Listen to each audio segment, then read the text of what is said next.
खबरों में आगे बात करते हैं, जहां पर अयोध्या में 12 साल की बच्ची से हुई गैंगरेप की घटना से जुड़े आरोपियों के खिलाफ कार्रवाई की जा रही है। इस घटना को लेकर सपा मुखिया अखिलेश यादव ने आरोपियों की डीएनए जांच की मांग के बाद मामले में इस दौरान राजनीतिक तूल पकड़ लिया है। बीजेपी और उसके सहयोगी दलों ने अखिलेश यादव को आड़े हाथों लिया। इसी को लेकर रिपोर्ट देखिए। अयोध्या में दरिंदगी पर सियासी तीर, बुलडोजर एक्शन के बाद उबली सियासत। अखिलेश ने दोहराई डीएनए टेस्ट की बात। सवाल, समाजवादी पार्टी किसके साथ? अयोध्या में बेटी के कितने गुनहगार, इसकी लिस्ट तैयार की जा रही है, लेकिन सियासत बेशुमार हो रही है। 12 साल की बेटी के साथ दरिंदगी के मामले में लगातार सियासी तीर चल रहे हैं। समाजवादी पार्टी के राष्ट्रीय अध्यक्ष अखिलेश यादव ने अयोध्या रेप कांड पर एक बार फिर आरोपी के डीएनए टेस्ट की मांग की है। सपा मुखिया ने कहा कि जब इसी सरकार ने पिछले साल कानून संशोधित किया था कि अगर किसी मामले में 7 साल की सजा का प्रावधान है तो उसमें आरोपी का डीएनए टेस्ट होना चाहिए, उसमें क्या गलत मांग है?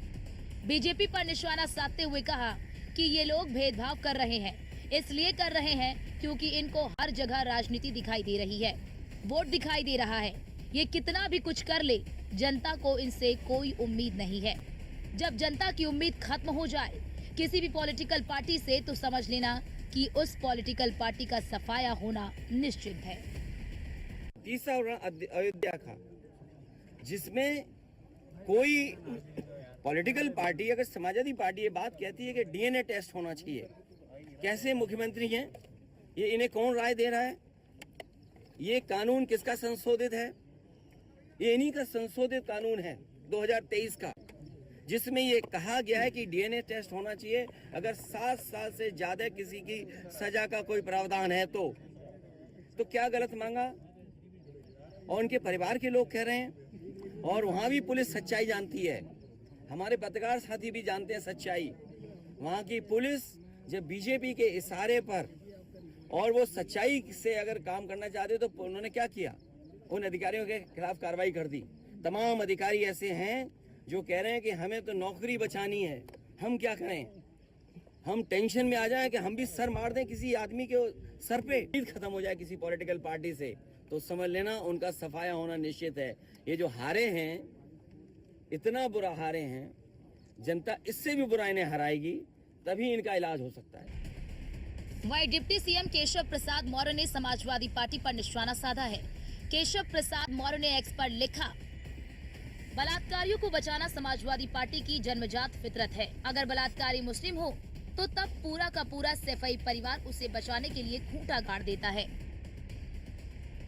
अयोध्या में 12 साल की बच्ची से गैंगरेप की घटना का खुलासा तब हुआ जब बच्ची गर्भवती हो गई। इस मामले में कथित तौर पर आरोप मोहित खान सहित कुछ अन्य लोगों पर लगा है। मोहित खान का नाता समाजवादी पार्टी से बताया जा रहा है। यूपी सरकार में मंत्री कपिल देव अग्रवाल ने सपा पर निशाना साधते हुए कहा कि ऐसे लोगों के डीएनए टेस्ट की बात करती है, जबकि ऐसे लोगों को फांसी होनी चाहिए।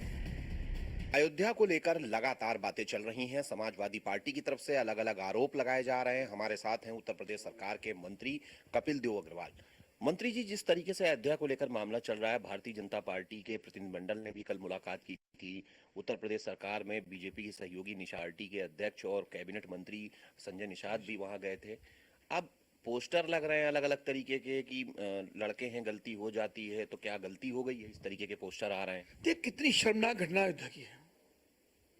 एक व्यक्ति जो अपनी एक बालिका को नौकरी देता है, काम करवा, छोटी सी उम्र की बालिका, वो गर्भवती हो जाती है, उसकी नौकरी करती है, उसके बाबा की उम्र का वो व्यक्ति है।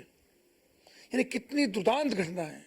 ऐसे व्यक्ति फांसी होनी चाहिए, मेरी मांग इसमें है। तो उसको ऊपर श्री अखिलेश यादव जी बचाने का काम कर रहे हैं, उसका डीएनए टेस्ट की बात करते हैं। तो ये जो शर्मनाक हरकतें हैं, जो शर्मनाक घटनाएं हैं, तो बहुत ही निंदनीय, पूरे समाज के ऊपर कलंक हैं। और ऐसे लोगों को कड़ी से कड़ी सजा हो, कड़ी से कड़ी कार्रवाई उनके ऊपर हो, मुझको ऐसा लगता है। फिर चाहे पोस्टर का विषय, तो लोगों की भावनाएं हैं, कौन पोस्टर लगाता है, कौन क्या बात करता है, ये लोग अपने मन की भावनाएं हैं। क्योंकि जब इस प्रकार ये लोग घटनाएं देखते हैं तो कुछ ना कुछ तो टिप्पणी, कुछ ना कुछ वाद विवाद, कोई भाव उनके मन में आता है। विषय पोस्टर का नहीं, विषय घटना का है कि बहुत ही दुर्दांत घटना हुई है, समाज के ऊपर कलंक है और ऐसे लोग पूरे समाज को बदनाम करने का काम करते हैं। इन्हें टेस्ट की मांग करते हैं, कभी उनको बचाने की बात करते हैं, कभी पुलिस पर टिप्पणी करते हैं कि पुलिस ठीक काम नहीं कर रही है। अगर पुलिस अपराधियों को बचाती है तो भी ठीक काम नहीं है, ऐसे अपराधी को जेल भेजती है तो भी ठीक काम नहीं है। एक व्यक्ति ने, उसी अपराधी ने तालाब की जमीन कब्जा करके पूरा भवन बना लिया, प्रोफेशनल धंधे उसके ऊपर कर रहा है, एक बच्ची के साथ बलात्कार कर रहा है। ऐसे लोगों को संरक्षण देने का शेख अली साहब तो कर, जनता सब देख रही है। जनता इनके व्यवहार को, इनके आचरण को, इनकी कार्यशैली को देख रही है। जनता ने पहले भी 4 बार इनको जवाब दिया है, आगे भी इनको जवाब देगी।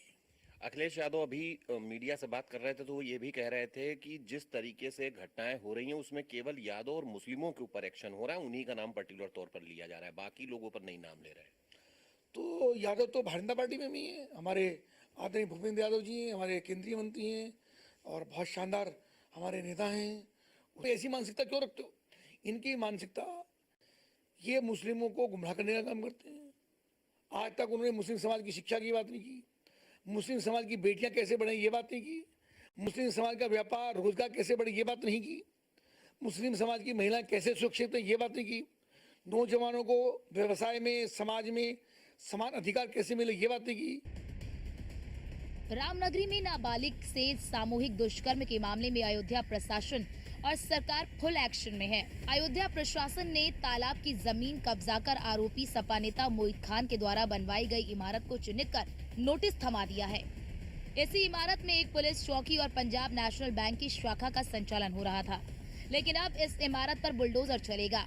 प्रशासन के आदेश, मेयर ने पुलिस चौकी तो खाली करा ली है, लेकिन बैंक को अपनी शाखा कहीं दूसरी जगह ले जाने के लिए नोटिस दिया गया है। भदरसा गैंगरेप के आरोपी सपा नेता मोहित खान के ऊपर पुलिस का शिकंजा कसता नजर आ रहा है। शनिवार को उसके बेकरी के ऊपर कार्रवाई की गई, बुलडोजर चलाया गया और बुलडोजर से पूरी बेकरी को धराशायी कर दिया गया है। लेकिन अब पुलिस यहीं नहीं रुक रही है, उसकी तमाम जमीनों पर राजस्व की टीम द्वारा पैमाइश की जाएगी है। 2012 से उसकी ज़मीन पर संचालित हो रही पुलिस चौकी को भी अब धराशायी करने की तैयारी हो रही है। राजस्व टीम लगातार उसकी और अवैध ज़मीनों पर पैमाइश कर रही है। 2012 के दंगों से लगातार उसकी ज़मीन पर चल रही चौकी को भी अब धराशायी करने की तैयारी हो रही है, क्योंकि जहां वो चौकी चल रही है वो कब्रिस्तान की ज़मीन मानी जा रही है। जब ये मामला तूल पकड़ा तो रातों रात चौकी को शिफ्ट कर भरतकुंड में कर दिया गया है और लगातार मोहित खान पर ये शिकंजा कसता नजर आ रहा है। वारदात के बाद और मेरे साथ इस बुलेटिन में फिलहाल इतना ही। आप देखते रहिए न्यूज़ 1 इंडिया। नमस्कार।